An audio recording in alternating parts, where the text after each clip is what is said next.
de Soula. Vous l'avez entendu ou pas? Est-ce que le procureur Mandiou d'apatride de tout ça, mais personne ne parle?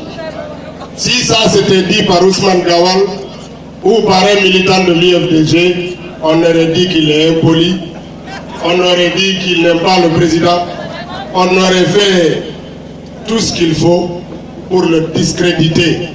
Voilà la justice telle qu'elle est exercée dans notre pays. Il y a 3 jours, enfin la semaine dernière plutôt, nous avons eu un nouveau procureur général qui passe dans les radios et qui inculpe. Hier, il était l'accusé.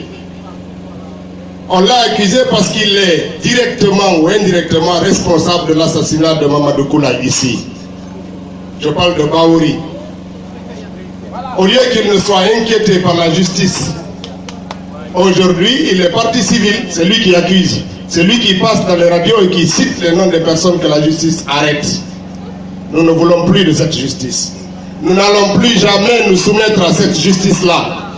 Il faut qu'ils comprennent que l'IFDG ne va pas continuer à collaborer avec une justice illégale, une justice partiale, enfin impartiale, qui agit sous les ordres d'un pouvoir discrédité, parce qu'il n'arrive pas à faire face aux problèmes des Guinéens, aux problèmes de la cherté de la vie, de la croissance économique, de l'emploi, du traitement des Guinéens du point de vue de la loi de façon équitable. Nous ne voulons plus nous soumettre à cette justice-là. Il faut que cela soit clair. Et le clou de tout cela, c'est ce qui s'est passé hier à l'Assemblée nationale, où pour la première fois, j'ai vu Damaro se lever, dicter que tel n'est plus président de telle commission, et il décide que c'est tel autre le président de la commission. C'est une démarche qui est illégale, à laquelle l'IFDG ne s'associe pas. Il faut que ça soit clair que toutes les démarches entreprises à l'Assemblée, même quand c'est voté, parce qu'ils ont la majorité pour le voter, l'IFDG n'est pas d'accord. Mais, comme c'est le vote, quelquefois leur vote s'impose à nous. Mais nous le dénonçons et nous continuerons à le dénoncer. Est-ce que l'IFDG va continuer à soutenir l'injustice? Est-ce qu'on va se plier aux injonctions d'une justice aux ordres?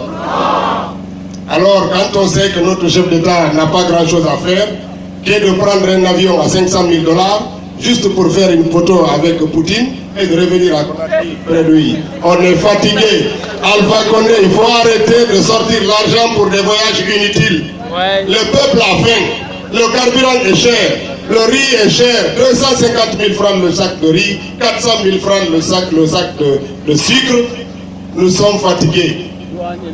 Et tout le monde suit ce qui se passe au Mali, à Mali-Yemberin. Depuis hier, ce sont les mêmes criminels qui ont endeuillé la Guinée au 28 septembre, ici au stade, qui sont en train de semer la terreur à Mali. Mais il faut que nous, à Conakry ici, qu'on apprenne une chose. Il ne faut pas qu'on attende des ordres lorsque l'injustice est commise. Nous devons sortir de chez nous et dire qu'on en a marre de ce pouvoir. Parce qu'on ne peut pas le laisser rentrer dans les quartiers, dans nos villages, tuer, détruire nos biens, violer des gens.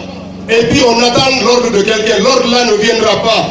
Indignez-vous. Et quand vous êtes indignés, sortez dans la rue, exprimez-le.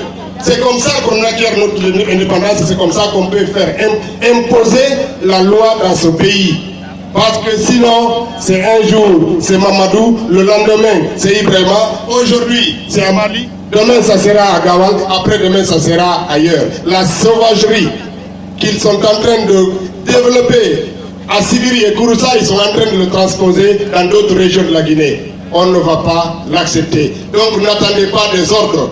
Quand vous voyez l'injustice, il est de votre devoir de résister et de sortir exprimer votre indignation. Je vous remercie.